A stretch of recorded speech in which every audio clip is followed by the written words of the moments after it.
There are people whose mere presence makes the world slow down just a little. For Dick Van Dyke, the strange thing is not that he has lived nearly 100 years, but that through all that time, that smile has never faded. That dancing step is still there. That laughter still rings out, even as his body trembles, his eyes grow dim, and the wounds inside him remain invisible to most. Audiences have followed him for decades, not just because of his legendary roles or the buoyant choreography of Mary Poppins. They are curious for a different question, one much deeper. How can a human being remain so impossibly youthful when standing at the doorstep of 100? People see him singing at 97, dancing at 95, working out regularly, loving a woman nearly half a century younger, and living as if time were something he could negotiate with. But what lies behind that? A resilient body, or a soul that has come close to breaking many times? Because Dick Van Dyke was not born as light. He once drank to the point he no longer recognized himself. He once let a marriage fall apart in silence. He once wore a smile as a mask while feeling empty inside. And he once admitted that fame sometimes made him feel lonelier than ever. So what held him together? What allows a man who has endured addiction, mistakes, falls, failing health, to still rise, still stand, and still smile at the world as if nothing had ever happened? Perhaps because Dick Van Dyke learned something that took him nearly a lifetime to understand. A smile is not meant to hide pain, but to conquer it, and to understand why he became the final symbol of an era. We have to return to the place where that smile was born. A childhood of poverty, where a young boy first realized that laughter was the only shield he had to keep going. Dick Van Dyke was born on December 13, 1925, in the cold winter of Missouri. At a time when America was still struggling to rise after the Great Depression. His family moved to Danville, Illinois when he was very young. It was a small town where the houses looked so alike that just by looking at an old porch, you could guess the whole story behind it. Frugal meals, bills piling up, and worries parents tried to hide from their children. But children always see more than adults think, and Dick felt everything. His father, Loren, worked as a salesman, changing jobs so often that Dick once said he grew up in the sound of his father's footsteps going back and forth. His mother, Hazel, worked as a secretary. She rarely complained, but the fatigue in her eyes was something young Dick saw every night, even when she tried to smile. In that atmosphere, Dick discovered the first weapon of his life: laughter. When his parents argued in the kitchen, quietly, as if afraid the sadness might spill out, Dick would run into the living room, make a silly face in the mirror, then run back in, using that same face to make them laugh. Just seeing one tired smile was enough to make the house feel a little lighter. No one told him to do it. He learned it himself, felt it himself, understood on his own that sometimes laughter can save an entire evening. Years later, Dick recalled, "We were poor, but we didn't know we were poor because we laughed too much." It wasn't the smile of a happy family, but the smile of people trying to stand firm through the storm, and of a child who chose to become the anchor that kept everything from drifting away. But behind that light was a darkness few knew. Dick was an extremely sensitive child. He worried more than his peers. He had a slight stutter, sometimes trembling when he had to speak in front of the class. He feared disappointing others, feared bothering anyone, feared that a single wrong word might make someone sad. Those fears kept him from ever sleeping deeply. But every morning, he got out of bed, put on his smile, and continued being the family's bringer of joy. As he grew older, Dick attended Danville High School. That became a turning point. In his teenage years, Dick loved sports, especially running. He joined the track team, dreaming that one day he might compete professionally. But during a routine physical exam, the doctor detected an unusual echo in his heartbeat, something that forced him to stop all high-intensity sports. For a 16 or 17-year-old boy, it felt like the world collapsing. But that shock opened another door. Following a teacher's suggestion, Dick tried joining the drama club. That first stage light wasn't dazzling or grand. It was just rehearsals in a small school room, with a few dozen wooden chairs, classmates as the audience, simple laughter, and flimsy paper props. But to Dick, it was the first place he felt truly comfortable in his own skin. No longer judged by endurance or speed, he was judged by his ability to make people feel something. And that suited him better than any race ever could. Danville High at the time had a strange quality. It produced many talents. Dick once joked, "I don't know why so many talented people come from Danville. Maybe we thought we were the center of the universe." In that atmosphere, he learned to sing, to act, to stand before a crowd without letting fear take over his entire body. But most importantly, he learned to use laughter as a bridge between himself and the world. Decades later, when he had become a star, Dick returned to Danville and learned that his childhood home was about to be torn down. He immediately stepped in to preserve it, not because it was where he was born, but because it was where his first smile was born, where he learned that light isn't always available. You sometimes have to create it yourself. When World War II broke out, Dick dreamed of becoming a pilot.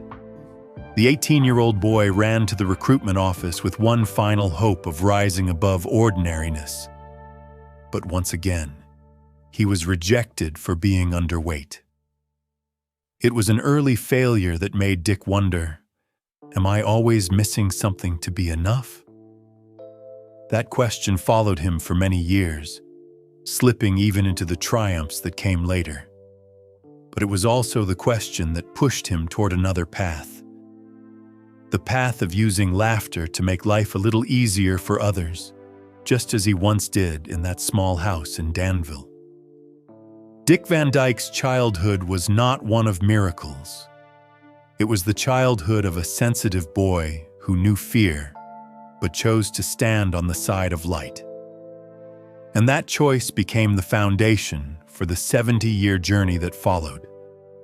The journey of a man who used a smile as a form of courage. When the door to becoming a pilot closed, Dick Van Dyke, an anxious, skinny 18-year-old, joined the youth division of the U.S. Air Force, not to carry a gun, but to hold a microphone. Not to fight, but to keep the soldiers in front of him from collapsing during long nights filled with the distant sound of bombs and the nearness of fear. Amid the roar of engines and the heavy, exhausted air, Dick read news, told stories, and hosted morale-boosting segments for boys only a few years older than he was, yet whose eyes were already burdened with the fatigue of war. And it was there, on the front lines, that Dick learned something no one could teach. In other people's laughter, he found his reason to exist. For him, laughter wasn't a performance, it was survival. When the war ended, Dick returned home with a warm heart, but an almost empty wallet. Only one thing felt certain. Margie Willett, the simple girl from his hometown, was still waiting for him. But even love couldn't pay for a wedding. Then fate played its first joke. A radio program held a contest that would sponsor the entire wedding for one poor couple. Dick and Margie sent in a letter on a whim and were chosen. They were married on live radio, surrounded by laughter and cheers from people they had never met. A strange, cheap, but honest wedding. A small moment of happiness wedged into a future filled with uncertainty. But marriage cannot live on applause. Between 1947 and 1950, Dick began working in radio and small theater productions, performing in places where the pay barely bought food for a few days. The couple lived in shabby rented rooms with windows that rattled in the wind and floors that creaked every winter night. The pressure hit Margie first. Each day she took another tranquilizer to keep herself from falling into panic. Dick accompanied her to rehab, sat beside her during therapy sessions, quietly held her hand, trying to believe things would be all right. But he himself began drinking, at first to reduce stress, then to soothe a hollow space inside him he couldn't name. Those first seemingly harmless drinks would later become the longest battle of his life. One night, Dick opened his wallet and found exactly $30 left. He sat for hours, debating what he could do to survive the next week. Then he took the money to a gambling table, not because he enjoyed it, but because he had no choice. "Either I win, or I don't have money to pay the rent," he said. Luck was on his side that night, but when he stepped out of the casino, Dick's hands were still shaking. He understood. That wasn't a victory. It was a warning that he was living on the edge of something very dark. And then, a sliver of light opened in 1959, Broadway. A small audition for Bye Bye Birdie on a damp April day, with a man far too used to rejection. Dick wore an old coat, his shoes worn thin, and walked into the casting room like someone hitching a ride on a train that didn't belong to him. Broadway at the time was reserved for the proper performers. Formally trained, skilled in dance and singing, capable of full transformation. But Dick, the boy from Danville, only knew how to make people laugh by instinct. Yet something strange happened when the stage lights hit him. Dick didn't try to perform. He simply breathed, smiled, and let his body do what it had always done. Tell a story with unfiltered sincerity. When he finished his audition, the room went silent for half a second. Then the director said, "You have something real." Dick walked out onto Broadway with his heart racing, not from hope, but from fear. Fear that if this was a real opportunity, he wouldn't be good enough to keep it. Fear that success would expose his anxiety, insecurity, and all the cracks he had hidden for so long. But that something real was exactly what Carl Reiner saw when he came to watch the show. Carl sat in the fourth row, quietly observing. He didn't just see acting, he saw a man using laughter to fight his own sadness. After the performance, Carl stepped backstage. "You have an energy that makes me want to keep listening," he said. Dick gave a shy, awkward smile. "If I told you I have no idea what I'm doing, would you believe me?" Carl replied, "That's exactly why I want to work with you." That night, Dick walked dozens of blocks in the cold wind, with only one question in his mind. Why me? And if they believe in me, what happens when they find out I don't deserve it? At a moment when everyone thought he stood at the threshold of a brilliant future, Dick felt he was standing at the edge of a cliff. Failure meant collapse. Success felt even more terrifying. But Carl Reiner saw something Dick had never seen in himself. A rare sincerity, a fragility that made others want to protect him. and a soft light belonging to a man who had grown used to living in the dark. It was the night the light called his name, before he could believe he deserved it. Broadway in 1959 was like a door slightly ajar. One Dick Van Dyke didn't dare believe he was allowed to step through. But the light leaking from that doorway was so strong he couldn't turn away. From a radio kid in Illinois, Dick suddenly found himself on the biggest stage in America, Bye Bye Birdie, where every step, every smile, faced hundreds of watching eyes. What made audiences love Dick wasn't technique. It wasn't a perfect singing voice. It wasn't flawless choreography. It was that he felt real, a kind of real that touched the softest part of human nature: vulnerability. When the velvet curtain closed after each performance, the press showered him with praise he never believed he deserved. He became a breath of fresh air, different, pure, as if he still carried the untamed simplicity of a small-town boy, untouched by Hollywood's machinery. But the true light came from Carl Reiner, the man who looked at Dick and saw something the industry hadn't yet noticed.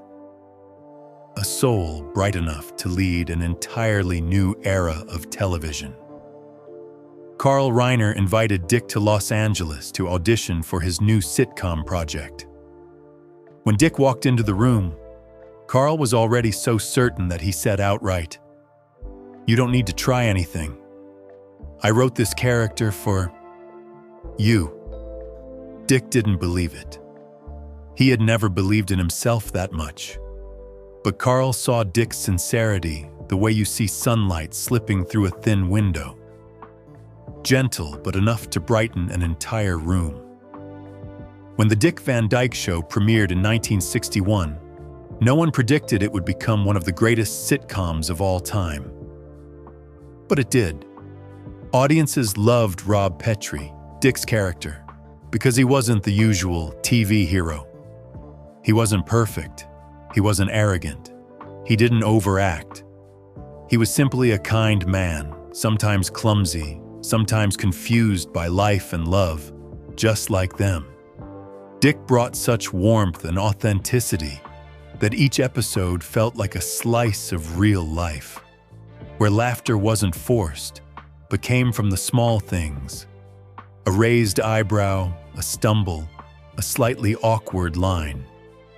And when laughter rippled through the studio, Dick heard the same familiar sound he once heard in the Air Force: the sound of hearts being made lighter. The show became a national phenomenon, winning 15 Emmy Awards, with Dick recognized as one of the brightest stars of 1960s American television.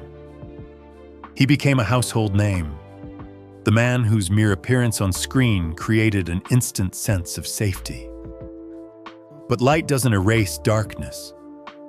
Every night after filming, Dick would sit alone in his small room and ask himself, "Do they know how terrified I am? Am I deceiving them?" He feared failure, but he feared success even more, because success meant people believed he was strong, when inside he was full of cracks. In 1964, Walt Disney personally called Dick Van Dyke. "We want you to play Bert," Walt said.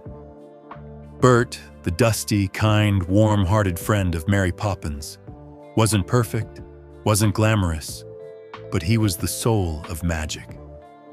And Dick, though insecure, carried the rare ability to turn the ordinary into the miraculous. On the set of Mary Poppins, he danced across rooftops, sang Chim Chim Chair E, and spun among chimneys as if gravity had no claim on him. Julie Andrews said Dick always brought an energy that made the entire crew laugh, even on the most exhausting shooting days. Children adored him. Parents trusted him. Older viewers said he reminded them of their own childhoods. The role of Bert became a cultural icon lasting decades, to the point that in many American households, Dick Van Dyke was almost the first face children recognized on a screen.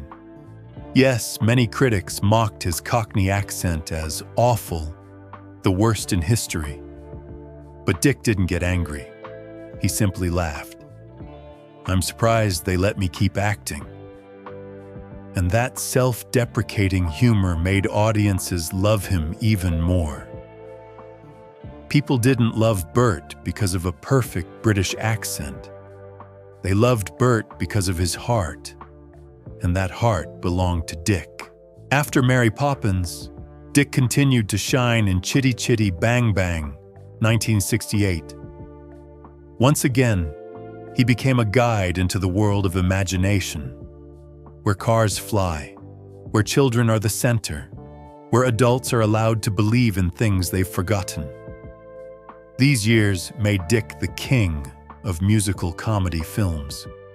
He wasn't just famous, he became the face of innocence, a rare light in a Hollywood growing increasingly gray, with scandal and post-war cultural shock. Awards rolled in. Emmy Awards for television, a Grammy for the Mary Poppins cast album, numerous honors from critics' associations and arts organizations. But for Dick, awards were never a foundation. He had only two foundations: the laughter of the audience and the fear that one day he might disappoint them. Success draped him in a halo of glory that Hollywood envied, but Dick felt as if he were standing under a spotlight too bright. Light reveals everything. His smile, the joy he gave, and the cracks inside him he tried to hide. Dick grew anxious every time he was praised, because in his head, a small voice always whispered, "If they see the real me, will they still love me?" He feared failure. Everyone does. But he feared success even more, because success turned him into an image he wasn't sure he could live up to. By the late 1960s, as Dick stood at the peak of his career, the world saw a perfect man. Talented, charming, happy, wealthy, famous. But no one saw the nights he sat alone, staring at a glass of alcohol and asking, "Why do I still feel empty?" Glory doesn't bring only success. It brings responsibility, expectations, watching eyes, and the terror of breaking apart in front of the whole world. Dick didn't know that after all the roles that made America smile, a dark period was approaching. A chapter he would later call "The Battle with the Demon That Never Sleeps." And that is where the story leads next. The 1970s slid into Dick Van Dyke's life not with the familiar sound of applause, but with a heavy silence, so long, so dense, that he began hearing even the smallest noises inside his own soul. After years under the glow of Broadway, The Dick Van Dyke Show, and Mary Poppins, he thought that light would be enough to keep him steady. But when the spotlight retreated backstage, he realized that what remained was a darkness he had spent years avoiding. Alcohol did not enter his life with a knock at the door, but with an invitation so soft, so effortless. One drink to ease tension, one to fall asleep faster, one to reassure himself that tomorrow he would still be fine. Then one evening, he realized he was no longer drinking to relax. He was drinking so he wouldn't have to see himself in the mirror. Behind the familiar smile on screen was a man quietly twisting open a bottle in a dark kitchen, hoping each sip would fill an invisible void no one knew he carried. Margie entered her own stage of exhaustion. The woman who had married him on live radio was becoming weaker under the weight of tranquilizers. Dick sat beside her in therapy sessions, holding her hand as if it were the only thing keeping him anchored. But he also knew he was slowly becoming someone she could no longer lean on. Two people who had once been poor together, happy together, were now like two shadows passing each other in a small house, each holding a sorrow of their own, neither brave enough to speak the full truth aloud. One day, Dick found himself standing at the threshold of their home, afraid to step inside for fear Margie's eyes would see through everything. He began staying at the studio longer, eating dinner later, drinking more. And then he had an affair, not out of desire, but because for a brief moment, he wanted to escape himself, to escape the weight of guilt pressing on every step he took. But every escape returns, sharper and more painful. Each morning, Dick looked in the mirror and saw a stranger staring back, someone he didn't want to befriend, let alone become. One night, Dick opened his wallet and found exactly $30, such a small amount that it stunned him, reminding him of the poverty-stricken days of his youth. He sat for hours at the edge of the bed, hands shaking, wondering what to do. Eventually, he took the money to a casino, not because he enjoyed gambling, but because he had no other way to pay the rent. He won. But when he stepped out into the LA night, there was no elation, only trembling hands and a vague dread that he was living at the edge of a very dark precipice. The days that followed grew harsher. Hollywood, with lights bright enough to burn through truth itself, still loved Dick Van Dyke. He was still cast in films, still called the man with America's smile. But that was only the surface. When he walked into his trailer and closed the door behind him, the weight of the world pressed on his shoulders. Sometimes he held a script, but the words blurred. Sometimes he forgot lines in rehearsal, not because of age or fatigue, but because alcohol had erased the pockets of memory he needed to do his job. Then one morning, Dick woke up and knew he couldn't go on. He confessed to his family that he was an alcoholic. That moment, he said, was the most painful of his life. More painful than divorce, than unemployment, than the loneliness that had haunted him for years. Because it was the first time he admitted he had hurt the people who loved him most. Entering the treatment center felt like removing armor he had worn his entire life. But when the armor fell away, he realized how cold his body had become. On his first night in treatment, he cried, not from pain, but from relief. For the first time in years, he didn't have to be strong. He didn't have to perform for anyone. He didn't have to use a smile to cover anything up. In that quiet, Dick understood that his greatest fear was not losing his career, nor the judgment of the public. His greatest fear was losing the people who had loved him sincerely. Margie, his children, the ones who believed that behind his laughter was a kind heart. And that fear kept him alive, kept him standing, kept him walking back toward the light. But no one emerges from the depths without scars. Dick Van Dyke knew he would live with those scars for the rest of his life. But he also knew, if light can reveal the cracks, then truth can mend them. There are seasons in life when light is not enough to save someone, and seasons when darkness becomes the only place where they can learn to look inward. For Dick, this was that season. The season when his smile began to tremble, and salvation came from something he had long forgotten: the courage to speak the truth. From the deepest point of that crisis, he would step into another journey, a journey of love, healing, and gratitude. A journey where the light was no longer blinding, but warmer, softer, more real. And that is where the story leads next, to the place where he learns to forgive himself before forgiving life. After many years lost in rooms filled only with the smell of alcohol and fear, Dick Van Dyke stepped out of the treatment center like a man who had just been given his eyes back. The world hadn't changed much.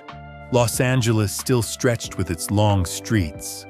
Filming schedules were still rushed, and the familiar faces of the entertainment industry were still there. But one thing was different. For the first time in a very long time, he felt he was breathing with his own breath, not with the trembling hidden beneath the glow of fame. But quitting drinking was the easy part. The hardest part was facing the people he had hurt. Margie stood before him with eyes both old and new, the eyes of someone who had endured too much pain to forgive immediately, yet not enough cruelty to walk away.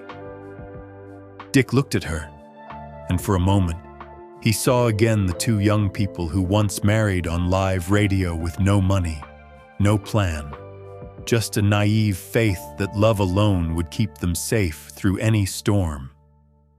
But the storm was what he had brought upon her. He tried to mend the marriage, but sometimes what has been cracked for too long can never return to its original shape. They still lived together, still respected each other, still raised their children. But the feeling of us had drifted away like a boat whose anchor rope had snapped. And Dick understood that sometimes redemption isn't holding on to what's lost, but learning to let it go gently. In that loss, life opened something unexpected. Michelle Triola. Michelle did not enter Dick's life like a dazzling miracle, but like a touch, soft, light, and enough to remind him that he was still capable of being loved. They met when he was 50, an age when many believe the heart has little left to give. But Michelle, a woman who had walked through her own wounds, saw in Dick not a Hollywood legend, but a man who tried to smile even when he was running on empty. Their love was not loud, not scandalous, not boastful. It unfolded like a quiet afternoon after rain, slow, gentle, warm. Michelle didn't love Dick because he was Bert or Rob Petrie, or because of the applause that had followed him for decades. She loved the moments he sat still for hours just to understand himself better. Loved the way he stumbled while trying to find himself again. Loved the cracks Hollywood never noticed. And it was she, not the spotlight, who helped Dick understand something. Redemption doesn't begin with someone else's forgiveness, but with forgiving oneself. Some mornings, after meditating, Dick looked in the mirror and saw a man older, more tired, but truer. His smile was no longer perfect. The corners of his eyes no longer hid the years. But for the first time, he didn't try to hide them. He began to appear with silver hair, with a face lined by time, with a slower, deeper smile. And audiences, those who had followed him since the black and white days, realized that Dick was most beautiful not when he was youngest, but when he was most honest. Michelle became the support Dick never knew he needed so deeply. She stood beside him on days he wanted to drink again, on nights he couldn't sleep because of old ghosts. On afternoons he sat silently staring at the ocean without speaking a word. She never tried to fix him, never tried to drag him out of the dark. She just stood there, like a soft light, reminding him that darkness was not all there was. Gradually, Dick rediscovered joy in the smallest things: a singing rehearsal, a modest musical production, a television appearance where he no longer needed to be perfect. He walked more, laughed more freely, spoke about the past without dodging. Once he said, "I spent half my life making people laugh, and the other half learning to laugh for myself." It was a slow recovery, sometimes painful, but so real that it transformed Dick Van Dyke from a star into a human being, and then back into a star in a different way. Not a star of glamour, but of kindness, sincerity, and vulnerability he no longer tried to hide. Michelle and Dick were together for more than 3 decades, and when she passed away in 2009, he said he had lost the person who saved me from myself. But Michelle's legacy didn't lie in the years they shared. It lay in the man she helped him become. A man who knew how to love, how to be vulnerable, how to stand without pretending to be strong. From the days drowned in alcohol to the years reborn with new breath, Dick Van Dyke's journey was not the story of a man who conquered. It was the story of a man who kept walking, even when his legs trembled, even when his heart grew tired, even when some days his smile had to be forced. But that smile, after everything, returned. No longer a mask, but the truest part of him. A smile reborn from darkness, from love, and from the courage to admit he had been wrong, weak, broken, and still wanted to stand. And it is there, where the light is no longer blinding but gentle, that his journey enters a new chapter, one where every pain and every tender thing he carried will finally find its place in the near-century life of Dick Van Dyke. When Dick Van Dyke stepped into his 80s, it was as if he had entered a new chapter of his life. No more bustling applause, no more packed filming schedules, no more long interviews. Life slowed down, quieted, but strangely, it grew brighter in a different way. That light was no longer Hollywood's harsh spotlight, but the warm glow of a man looking back on the path he had walked, on all he had lost, found, kept, and learned to let go. Then Michelle Triola, the woman who had walked beside him for more than 30 years, quietly passed away.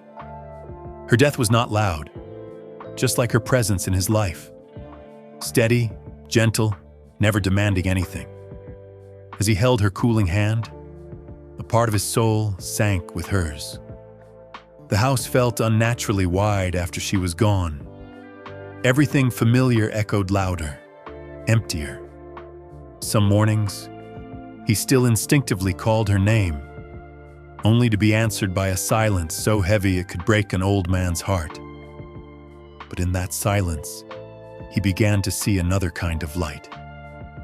A light not from stages or film sets, but from gratitude, from the fact that he could still stand, breathe, sing, and love life, even when it had taken from him what he treasured most.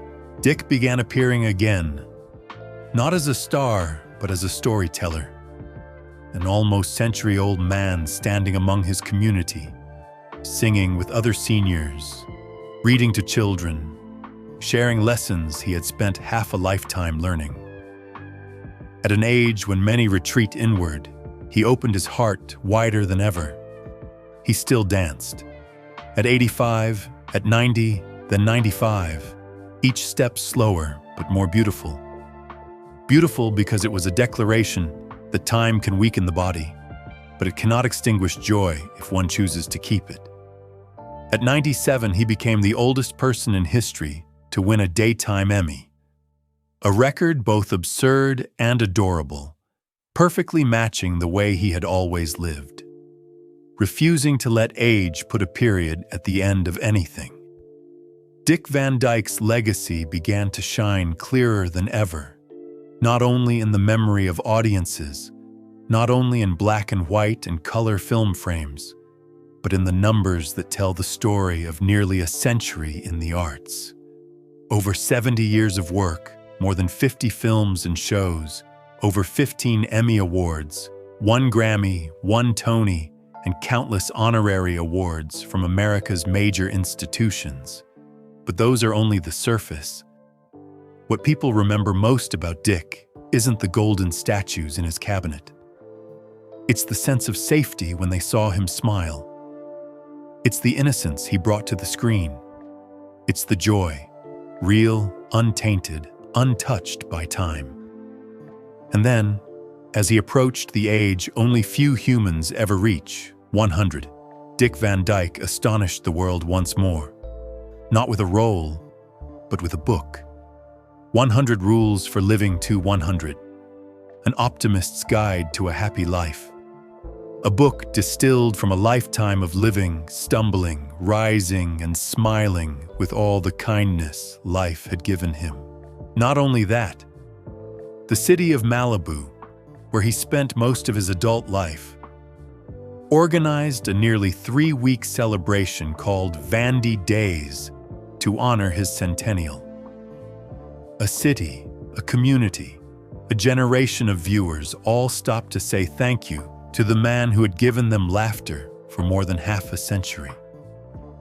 And when he stood on that stage at the event, hair silver like evening ash, smile slow but bright, the audience could clearly see one thing. They were not just looking at an actor, a star, a cultural icon.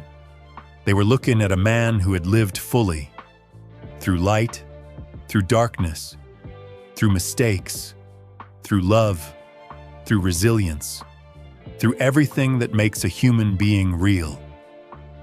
Dick Van Dyke's legacy is not perfection, it is perseverance. It is a smile that never went out, even when it trembled. It is the kindness he planted in millions of hearts. It is the belief that joy, when fed by sincerity, can outlive a lifetime. Now, near a full century of life, Dick Van Dyke no longer chases the spotlight. The light has come to him and stayed, but in another form, softer, warmer, like the evening glow after a long day.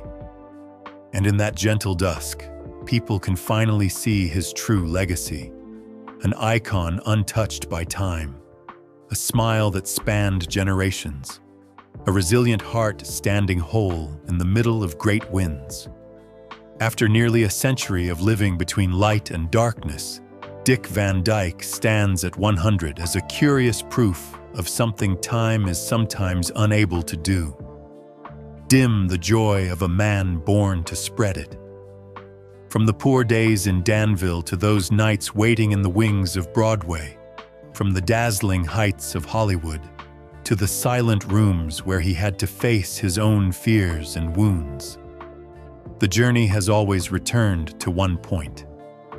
The smile, a smile that seemed ordinary, yet strong enough to keep him alive through his darkest years. Strong enough to make him beloved for more than 7 decades. Strong enough to make an entire generation believe that the most beautiful things often come from the simplest ones. And now, as he steps beyond 100, with the bright applause gone and the glowing stages behind him, he stands with another kind of beauty. The beauty of someone who has lived fully, who has fallen and risen, who has laughed and cried, who has lost and found again, and who finally understands that the greatest light is not the one that shines down from above, but the one that glows from the pure things that remain in the heart. Perhaps Dick Van Dyke's legacy does not lie in the golden awards arranged neatly on shelves, nor in the films that have become classics, but in the softening feeling inside the chest of anyone who has ever watched him. A feeling hard to explain, like standing before a sunset. You know it's fading, yet its light makes you want to stay a little longer. If one day, when looking back on his near-century journey, Dick wonders what carried him so far, perhaps the answer lies in something he once said. I smile to live, and live to know that a smile is still a kind of magic. And if his story makes you think of someone who once made your life lighter, less dark, less lonely, leave a small sign here. Not to honor him, but to remind ourselves that such genuine smiles, sometimes, are the very things that help us make it through an entire lifetime. If this story moved you, don't forget to subscribe for more cinematic journeys into the lives behind the fame. This is Hollywood Biographies, the light, the silence, the legacy.